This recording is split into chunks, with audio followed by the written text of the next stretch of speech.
नमस्कार दोस्तों, topper student education में स्वागत है। हम रिलीजियस और सोशल पॉलिटिकल फिलॉसफी के क्वेश्चंस की डिस्कशन करने की बात कर रहे थे, तो आज हम उनको कोशिश करते हैं देखने की किस प्रकार से प्रश्न पूछे जाते हैं और किस प्रकार से आप उसका उत्तर लिखते हैं। 5 क्वेश्चंस आज हम डिस्कस करने की कोशिश करेंगे और ये सारे के सारे क्वेश्चंस सोशल पॉलिटिकल फिलॉसफी के रहने वाले हैं। सोशल पॉलिटिकल फिलॉसफी और सोशल पॉलिटिकल थॉट्स इन दोनों में बहुत फर्क है। सामाजिक राजनीतिक दर्शन और सामाजिक राजनीतिक सिद्धांत इन दोनों में बहुत फ़र्क है, इस बात को पहले आप दिमाग में क्लियर कर लीजिए। क्या? देखिएगा,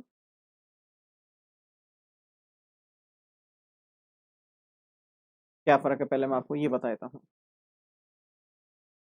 जब आप सोशल पॉलिटिकल थॉट्स की बात करते हैं, सामाजिक राजनीतिक सिद्धांतों की जब आप बात करते हैं, सोशल पॉलिटिकल थॉट्स, उसमें केवल हम समाज, types of society, form of society, foundation of society, characteristics of society, past of society, future of society, units of society और एक्सेट्रा एक्सेट्रा, ये सब चीजें हम इसमें डिस्कस करते हैं। पॉलिटिकल, राजनीति। राजनीति का मतलब क्या है? बेसिकली आपके सोसाइटी को चलाने का एक तरीका है राजनीति, और कुछ भी नहीं। सोसाइटी का मतलब ये है कि जो भी पॉलिसी इस सोसाइटी को चलाने के लिए आएगी, उसी का नाम है राजनीति। ठीक है, अब चाहे इसको आप इस तरीके से देखें कि साहब सबसे पहले हम कबीलों में रहा करते थे, कबीलों में रहते थे तो वहाँ पर एक मुखिया हुआ करता था, सरदार हुआ करता था, लीडर हुआ करता था, वो सबको एक कंट्रोल में रखता था। कंट्रोल में इन द सेंस वो कुछ चीज़ों की गारंटी लेता था। गारंटी इन द सेंस कि मैं एक तो आपकी सेफ्टी और सिक्योरिटी की गारंटी लेता हूँ, बाहर से कोई अटैकर आएगा तो वो हमें हमारे ऊपर अटैक नहीं कर सकेगा। अटैक मतलब वो हमारी चीज़ों को नहीं ले जा सकेगा, चाहे पैसा हो, चाहे ज़मीन हो, चाहे फीमेल्स हो, वो उन पर कब्जा नहीं कर पाएगा। जानवरों वाला सिद्धांत है सिंपल। तो ये पहली गारंटी। दूसरी गारंटी कि सभी लोग मेरे अंडर के अंदर सुरक्षित रहेंगे, मतलब इंटरनली आप में कोई डिस्प्यूट होगा तो मैं, मेरी गारंटी है मैं उसको भी सॉल्व करा दूंगा।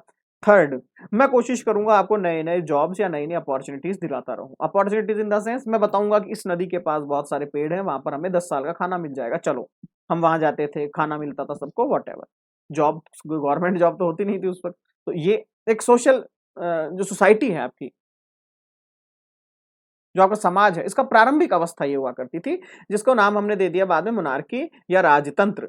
कि साहब एक राजा होगा और राजा अपना एक तंत्र बनाएगा, एक सिस्टम बनाएगा जिसके अंदर सोसाइटी सरवाइव करेगी, ये राजतंत्र था। ठीक है, एक कंसेप्ट और आता है इसके अंदर, जिसके अंदर राजा बीच में नहीं रहता है। सोसाइटी को चलाने की जिम्मेदारी रहती है किसकी? धर्म की। धर्म सोसाइटी को चलाता है, थियोक्रेसी जिसको आप कहते हैं। और उसके बाद हमने देखा कि दोनों में कुछ ना कुछ कमी आती है, कि दोनों में कहीं ना कहीं एक ग्रुप बन जाता था, और ये ग्रुप जो है कहीं ना कहीं एक्सटॉर्शन भी किया करता था। सारे राजा अच्छे हों ये जरूरी नहीं है, सारे आपके पंडित मौलवी अच्छे हों ये जरूरी नहीं है। तो इस चक्कर में सोसाइटी कहीं ना कहीं इनसे दूर जाने लगी। दूर जाने लगी तो सोसाइटी ने कहा कि जब सोसाइटी लोगों से बनी हुई है, परिवार लोगों से बना हुआ है, तो क्यों ना हम ये करें कि जो अब राजतंत्र चलेगा या जो धर्म तंत्र चलेगा वो इस प्रकार का हो कि अब लोग उसके अंदर अपना डोमिनेशन दें। तो आपका थर्ड फॉर्म बन के आता है democracy. Simple.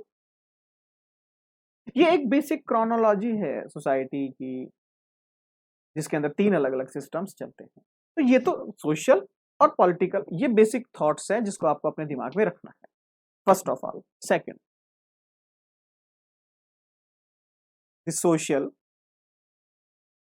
Political philosophy, the basic philosophy behind the society. समाज के पीछे का वास्तविक दर्शन क्या था, हमें समाज की आवश्यकता ही क्यों पड़ी। एक इंसान अकेला भी तो जिंदगी व्याप्त कर सकता है, जानवर करते हैं, हमने देखा है। जानवरों की कोई फैमिली नहीं होती, वहां शादियां नहीं होती, लेकिन बच्चे फिर भी होते हैं उनके। वहां जरूरी नहीं है सब एक मकान के नीचे रहें, लेकिन फिर भी पूरा आसमान उनका है। तो हम लोगों को ऐसा क्या था कि हमें समाज बनाना पड़ा। समाज बनाना बेसिकली आपके सिस्टम को रन करने का सबसे बेस्ट, सबसे बेहतर, सबसे मैनेज्ड मैकेनिज्म है। ये बात ध्यान रखिएगा। इस समाज को चलाने के लिए हमने एक वास्तविक या एक ऐसी फिलॉसफी को डेवलप किया कि इस समाज को रन करने के लिए बेसिक प्रिंसिपल्स होने चाहिए, और यही प्रिंसिपल सोसाइटी की बेसिक फिलॉसफी थी कि साहब यहाँ पर जो है मेल और फीमेल एक साथ आएंगे, मेल और फीमेल के जो प्रोडक्शन होगा, रिप्रोडक्शन होगा, उससे उनका परिवार बनेगा। इस प्रकार अलग अलग अलग अलग अलग परिवार बनेंगे, सभी परिवार एक दूसरे से रिलेटेड होंगे। एक अगर कस्टमर है, एक अगर कंज्यूमर है तो दूसरा बायर है, एक सेलर है एक बायर है, ये सिद्धांत चलेगा। इससे हमारा इंटरनल रिलेशन भी डेवलप हो जाएगा। इंटरनल रिलेशन डेवलप होगा तो हम मजबूत होंगे, हम स्ट्रांग हो जाएंगे, हमारी बॉन्डिंग बहुत अच्छी हो जाएगी। जब बॉन्डिंग अच्छी हो जाएगी तो अब वो एक सिंगल फैमिली नहीं है, अब वो सारे लोग एक फैमिली का पार्ट हैं, और इन बहुत सारी मल्टीपल फैमिलीज को ही हम कह देंगे सोसाइटी। सिंपल। ये बेसिक फिलॉसफी थी समाज के पीछे कि हम मजबूत रहें, हम एक दूसरे पर निर्भर रहें, हम एक दूसरे की सहायता करें, जिसको हम कहते हैं इंडियन स्कूल ऑफ फिलॉसफी में द कंसेप्ट ऑफ धर्म। धर्म का मतलब क्या था? जो एक दूसरे की मदद करता हो, जो एक दूसरे की सहायता करता हो, जो एक दूसरे की मुसीबत में उसके साथ हो, जो एक दूसरे की खुशी में उसके साथ हो, उसका नाम था धर्म।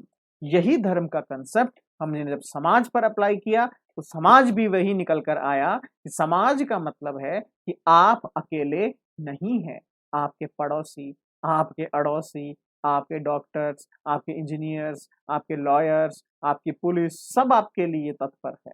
आखिर ऐसा क्या है कि आपके पास कोई इमरजेंसी आती है और आप तुरंत 100 नंबर पे कॉल करते हैं, पुलिस को बुलाते हैं और पुलिस आ जाती है। पुलिस कहे भैया मैं क्यों आऊं, मैं तो नहीं आता, तो आप क्या करेंगे? नहीं। सोसाइटी का मतलब ये है जहां एक दूसरे की रिस्पॉन्सिबिलिटी बनती है कि हम एक दूसरे की सहायता करें। ये हमारा धर्म था, ये हमारा बेसिक कंसेप्ट है इंडियन फिलॉसफी के धर्म का, या फिर हम कहें ये बेसिक कंसेप्ट है ह्यूमैनिटी का।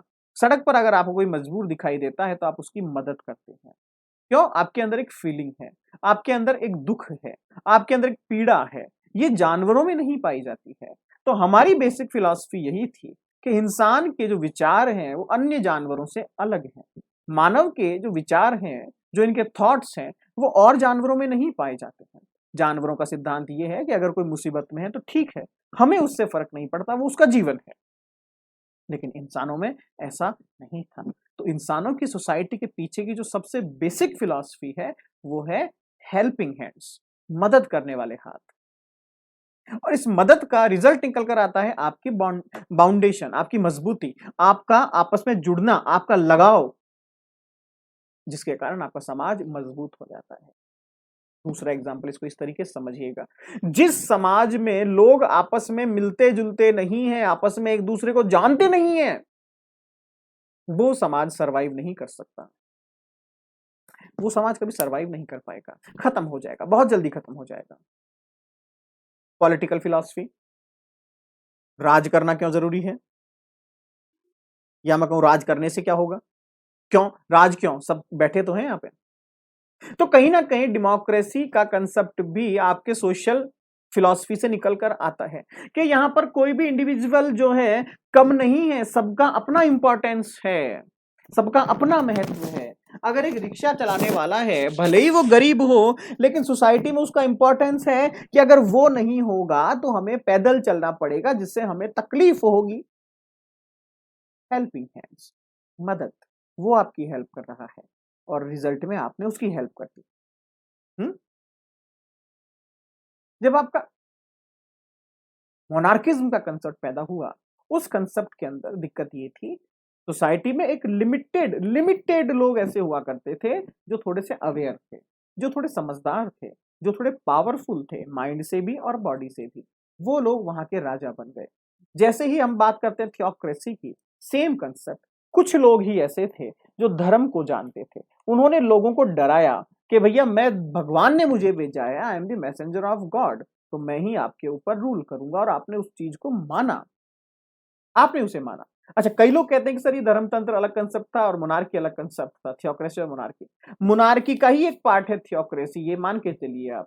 क्योंकि मोनार्किज्म के अंदर आप देखेंगे, राजतंत्र में आप देखेंगे, बहुत सारे राजा ऐसे हुए हैं जो कहते हैं कि मुझे भगवान ने भेजा है, मैं भगवान का अवतार हूं, भगवान ने मुझे आपके ऊपर रूल करने के लिए भेजा है, और लोग उसे मानते थे। ये भी एक पार्ट ऑफ थियोक्रेसी है, ये भी धर्मतंत्र का ही एक भाग है। तो ये दोनों लगभग एक ही जैसे हैं।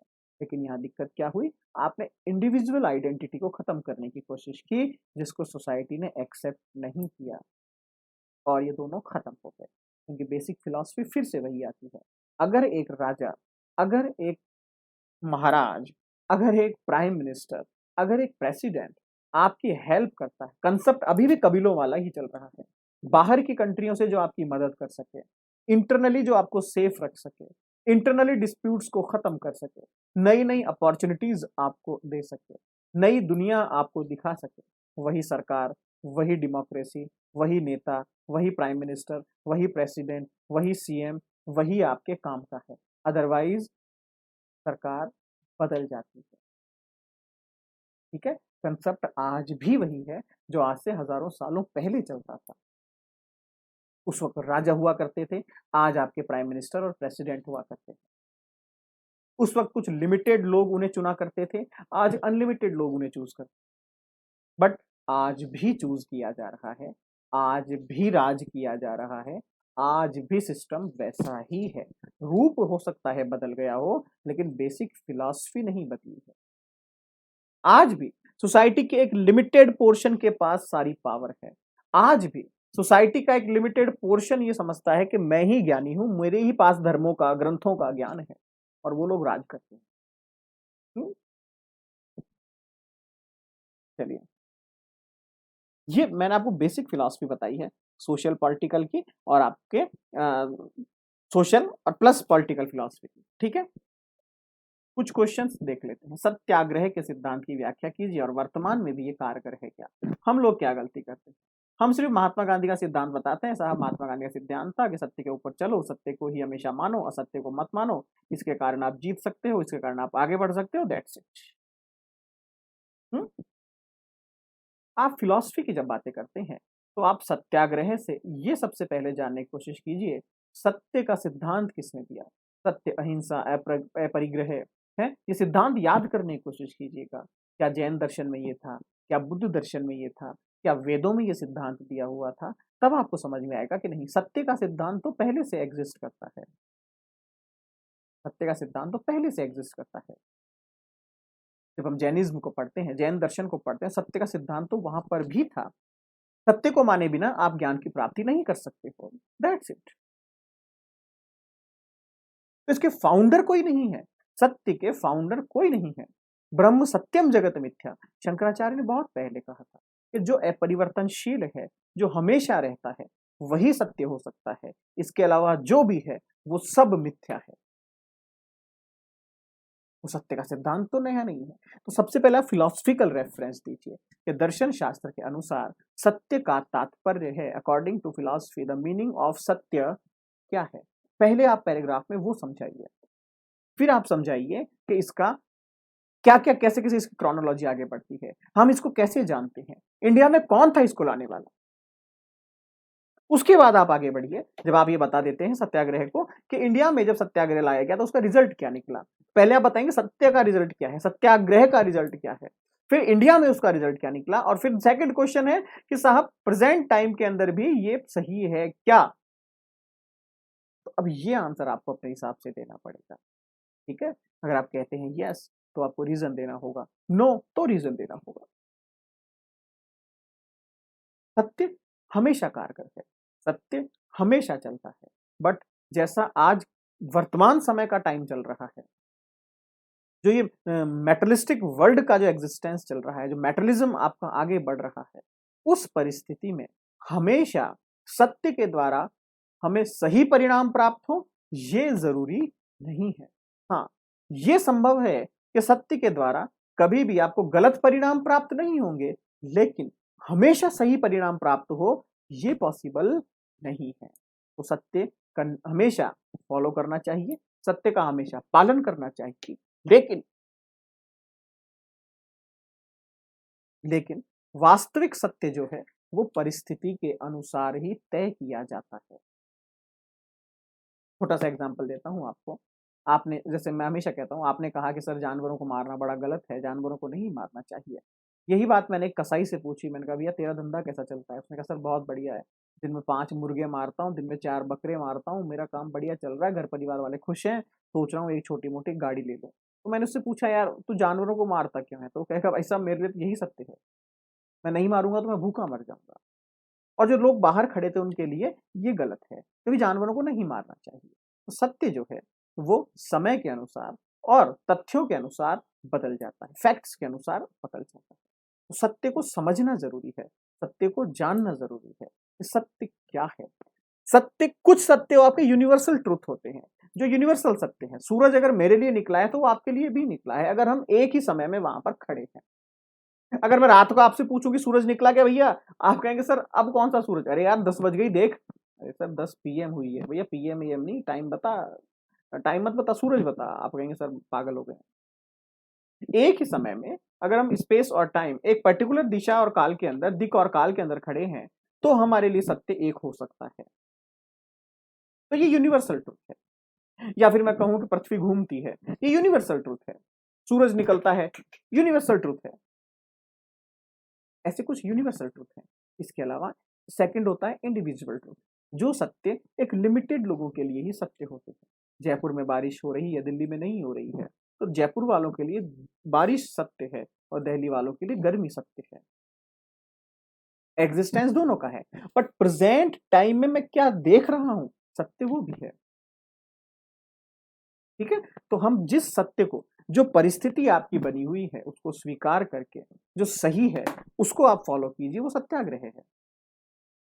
अगर आपने मेरे ऊपर राज कर लिया, आप मुझे प्रताड़ित कर रहे हैं, आप मेरा एक्सटॉर्शन कर रहे हैं, तो मैं उसके खिलाफ आवाज उठाऊंगा, यही सत्य है। क्योंकि मैं आजाद पैदा हुआ था, मैं गुलाम नहीं रह सकता, ये सत्य है और इसी को मैं फॉलो कर रहा हूं।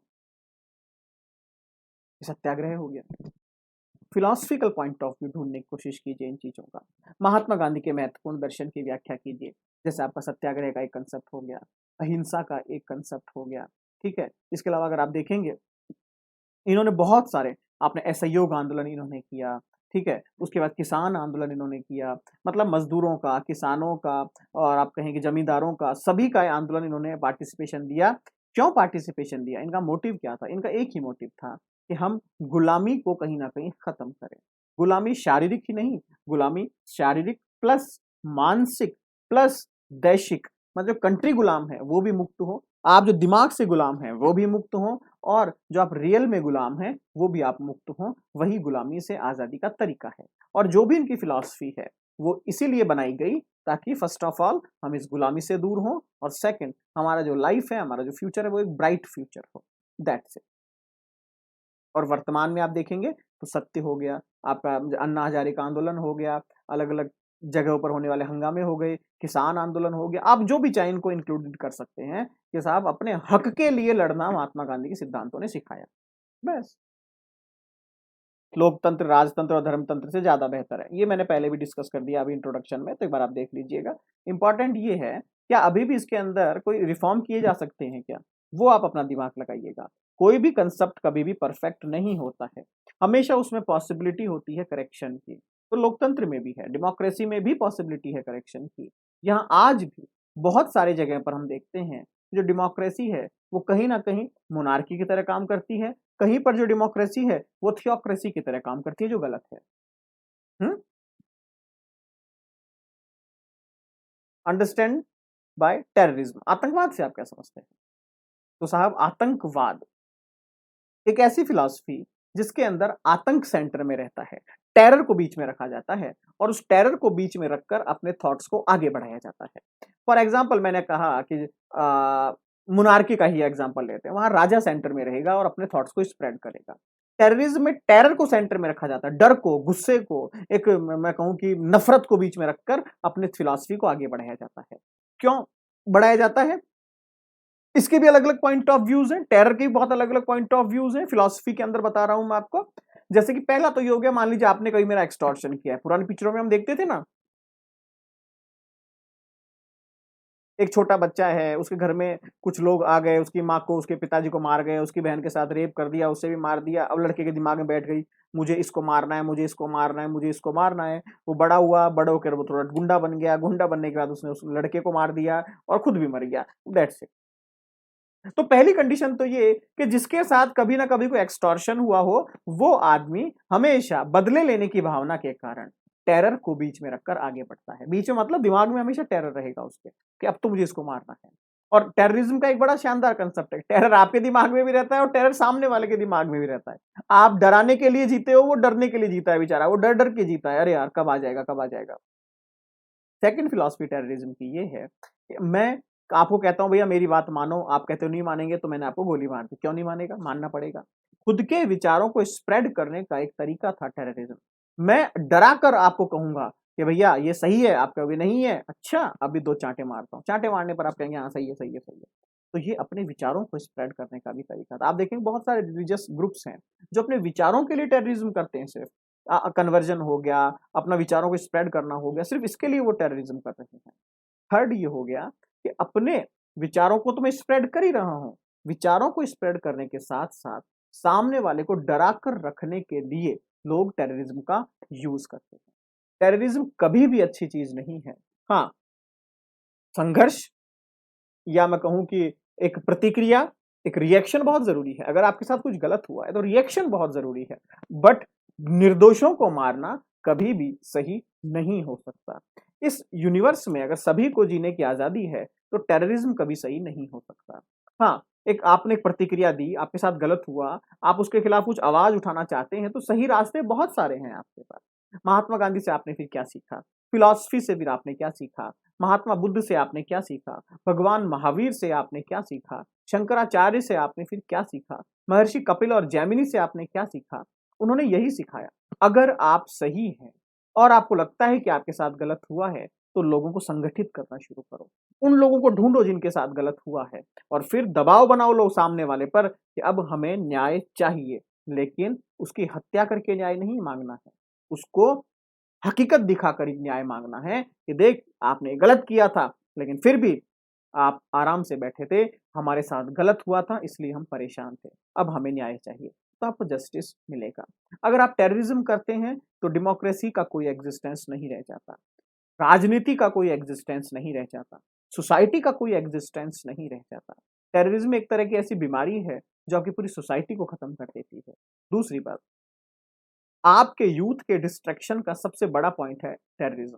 फॉर एग्जांपल आपने बीच में पढ़ा होगा कि आईएसआईएस जैसे बहुत सारे टेररिज्म ग्रुप्स जो हैं उसमें यूथ बहुत ज्यादा इन्वॉल्व हो रहा था। क्यों हो रहा था? उनको शो ऑफ ऐसा किया जाता था कि देख कितनी अच्छा एडवेंचरल यहाँ पे एक्टिविटीज होती है, हम जाते हैं मारते हैं, बड़ा मजा आता है। यूथ कहता है बात ठीक है। तो ये डिस्ट्रैक्शन अगर सोसाइटी में बढ़ता रहा तो जो यूथ है, जो आपका रियल एसेट्स हैं, वो खत्म हो जाएंगे, तो आपका फ्यूचर खत्म हो जाएगा, ध्यान रखिएगा। आज भले ही मैंने 10 बीज मार दिए, लेकिन आज तो मुझे फ़र्क नहीं पड़ा, लेकिन कल जब वो 10 पेड़ नहीं उगेंगे मेरे पास, तो ऑक्सीजन की बड़ी कमी हो जाएगी। उसी तरीके से आज तो हमारे 100 यूथ वहाँ चले गए, लेकिन 100 यूथ अगर सोसाइटी के लिए, देश के लिए काम करते, तो शायद वो हज़ारों के बराबर काम कर सकते थे। तो मैंने हज़ारों लोगों का लॉस ये झेल लिया है, 100 लोगों को टेररिज्म में भेजकर। तो टेररिज्म या ऐसी कोई भी ऐसा इवेंट जो सोसाइटी को डिस्ट्रॉय करता हो, वो कभी सही नहीं हो सकता। Next, the modernity and traditionality. इसमें एक चीज ध्यान रखिएगा, आज की तारीख में जो मॉडर्न है, कल फ्यूचर में वो ट्रेडिशनल हो जाएगा। हम कहते हैं कि साहब पहले मिट्टी के मकान हुआ करते थे, कितना कितने लोग कितने ट्रेडिशनल हुआ करते थे, है ना। उस वक्त की वो मॉडर्निटी थी, उस वक्त की वो ट्रेडिशनलिटी नहीं थी। ये सिस्टम इस तरीके से चलता है। आज जो आपका आधुनिक है, आज से 50 साल बाद वो आपका ट्रेडिशनल या परंपरागत हो जाएगा। और आज जो ट्रेडिशनल है, कल वो मॉडर्न रहा होगा, कभी वो मॉडर्न रहा होगा। हम कहते हैं कि साहब पहले साइकिल चला करती थी, लोग साइकिल कैसे चलाते थे यार। इमेजिन कीजिए आज से 100 साल पहले तो गांव में अगर साइकिल की कोई लेकर आता था तो गांव के बच्चे पीछे भागते थे, यार ये क्या जुगाड़ आ गया आज नया। उस वक्त की वो सबसे मॉडर्न अप्रोच थी, आज वो ट्रेडिशनल है। उस वक्त अगर बल्ब जलता था तो ये लगता था यार कितने अमीर लोग हैं, बल्ब जलाकर बैठे हैं। आज बल्ब की कोई वैल्यू नहीं है, क्योंकि ये उस वक्त की मॉडर्निटी थी, आज की मॉडर्निटी नहीं है। आज की मॉडर्निटी, मान लीजिए आपने कहा कि मैं मर्सिडीज चलाता हूँ या बीएमडब्ल्यू चलाता हूँ, आज से 50 साल बाद लोग कहेंगे यार कैसी कैसी गाड़ियां आती थी मर्सिडीज, बताइए यार कैसे चलाते थे लोग इन गाड़ियों को यार। तो जो ट्रेडिशन आज आप देख रहे हैं वो किसी टाइम की मॉडर्निटी रही हो। समाज हमेशा बदलता रहता है, समाज हमेशा इनोवेशन करता रहता है। मॉडर्निटी और ट्रेडिशनलिटी के अंदर एक ही रिलेशन है कि जो आज है वो कल बदल जाएगा, और जो आज है वो ट्रेडिशन कहलाएगा, और जो बदल गया वो मॉडर्न कहलाएगा। ट्रेडिशन जब धीरे-धीरे बदलता रहता है तो वो मॉडर्न बनता रहता है, और जब मॉडर्निटी फिर बदलती रहती है तो वो पीछे वाला पार्ट उसका ट्रेडिशनल और नए वाला पार्ट उसका मॉडर्निटी। समाज में ये दोनों ज़रूरी है, लेकिन इसमें एक प्रॉब्लम आ जाती है। मॉडर्नाइज़ेशन बहुत ज़रूरी है, लेकिन वेस्टर्नाइज़ेशन को अगर आप फॉलो करते हो, तो आपको उसके प्लस और माइनस दोनों पॉइंट्स पता होने चाहिए। अगर आप मॉडर्नाइज़ेशन की तरफ जा रही हैं, तो आप कोशिश करिए मॉडर्निटी हमारी सोसाइटी को देखते हुए आगे बढ़े। अगर आप ट्रेडिशनलिटी पर जा रहे हैं, तो ट्रेडिशनल से आपने एक ही चीज़ सीखी होगी कि उस वक़्त जो चीज़ें चला करती थी, वो सोसाइटी के लिए बेस्ट थी। इसका मतलब हम उसको सीखते हुए आगे बढ़ें कि हमारी सोसाइटी के लिए क्या ज़रूरी है। जैसे कुछ लोग कहते हैं कि यार सर, इंडिया में इतनी गर्मी पड़ती है, तो फिर भी यहाँ पे लोग टाई क्यों लगाते हैं? टाई लगाने का कोई लॉजिक नहीं है। एशियन कंट्रीज़ में इतनी गर्मी है, यहाँ पर टाई लगाने का कोई लॉजिक नहीं है क्योंकि गर्मी बहुत है यहाँ पर। इस कांसेप्ट को एक बार जापान के अंदर अप्लाई किया गया, जापान ने इस पर रिसर्च की। तो जापान ने कहा टाई लगाने से जो है ऑफ़िस के अंदर गर्मी ज़्यादा लगती है। गर्मी ज़्यादा लगती है तो हमें एसी की ज़रूरत पड़ती है। एसी की ज़रूरत पड़ती है तो इससे कहीं न कहीं हमारा एनवायरनमेंट खराब होता है। तो जापान के जो प्राइवेट ऑफ़िसेज़ थे, गवर्नमेंट ऑफ़िसेज़ थे, वहाँ एक रूल निकाला गया कि आपको कोट और टाई पहनकर आने की आवश्यकता नहीं है, क्योंकि हम ऑफ़िस से सारे एसी हटा रहे हैं। क्योंकि हमें एनवायरनमेंट फ्रेंडली होना है, तो उन्होंने उस नियम को बदल दिया। इसका मतलब क्या हुआ कि आप मॉडर्न होइए, मॉडर्न होना ज़रूरी है, मॉडर्न होना समय की माँग है। जो सोसाइटी मॉडर्न नहीं होगी, वो सोसाइटी खत्म हो जाएगी। हमने देखा इंडस वैली सिविलाइजेशन में वो बहुत मॉडर्न लोग थे, बहुत ज़्यादा मॉडर्न लोग थे, ठीक है? तो वो पता नहीं कब से सर्वाइव कर रहे थे, हमें नहीं पता। हमें इंडस वैली सिविलाइजेशन पता है, इंडस वैली की हिस्ट्री नहीं पता कि इंडस वैली का इनोवेशन कहाँ से हुआ था। हम कहते हैं इंडस वैली सिविलाइजेशन आज से 4000 साल पुरानी है। आपको जो वहाँ पर एविडेंसेस मिले, वो एविडेंस 4000 साल पुराना है, लेकिन वो उस सोसाइटी का प्यूरिफाई फॉर्म था, वो उस सोसाइटी का पीक था, वो उस सोसाइटी का एक्सट्रीम लेवल था। तो सोचिए जब वो लोग ट्रेडिशनल रहे होंगे, तो मेरे हिसाब से इनका हिस्ट्री कम से कम 10-15 हज़ार साल पुराना होगा। समझ रहे हैं बात को? तो यहाँ पर जो सोसाइटी मॉडर्न नहीं होगी, वो ऑब्वियसली बात है वो आउट हो जाएगी मार्केट से। लेकिन हमें ये पता रहना चाहिए, मेरे एनवायरनमेंट और सोसाइटी के हिसाब से, मेरी फिलॉसफी के हिसाब से कैसे मुझे मॉडर्न होना है। तो ही आप उसका सर्वाइवल कर सकते हो, अदरवाइज़ आप कन्फ्यूज़न में ही मर जाएँगे। ठीक है? चलिए, धन्यवाद।